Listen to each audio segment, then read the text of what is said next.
Hello, Chuck Lieber here again with Lieber's Home Team, representing Better Homes and Gardens Real Estate all seasons, and thanks for tuning into my video blog.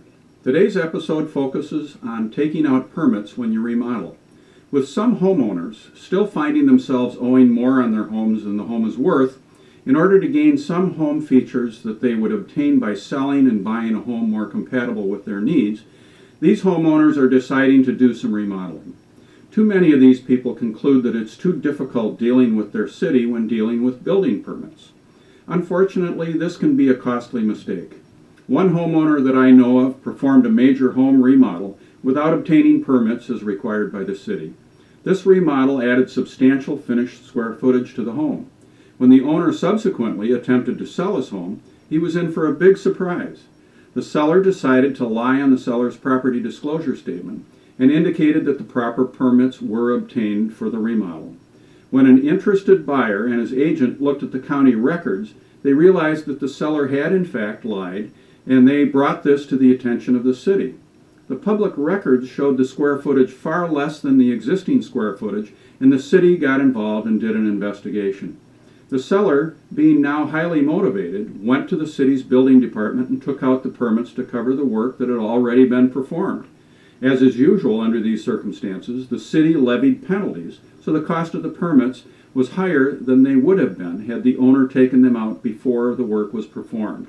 The city made the seller remove sheetrock in several places so they could inspect plumbing and electrical wiring to ensure they were done properly, which caused the seller even more delay and expenses. Not all projects require permits. However, just about any time you are performing work where the outcome may threaten the safety or health of the occupants, a permit is required. Structural modifications that could threaten the stability of the structure, or plumbing, electrical, and gas line work are typical examples of work requiring permits. In one case, I encountered a permit that was required to correct a condition which did not impact the safety or well-being of the occupant.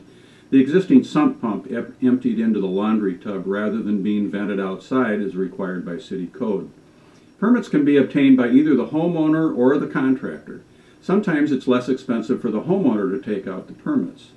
If you decide to have the contractor take out the permits, make sure the contractor actually does.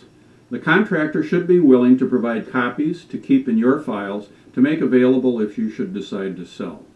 One other aspect to be aware of is that proper completion of the permitted work requires inspection by the building inspector. If you have open permits, that usually means that appropriate inspections were not completed. You or a buyer may have trouble getting subsequent permits. So here's the obvious tip.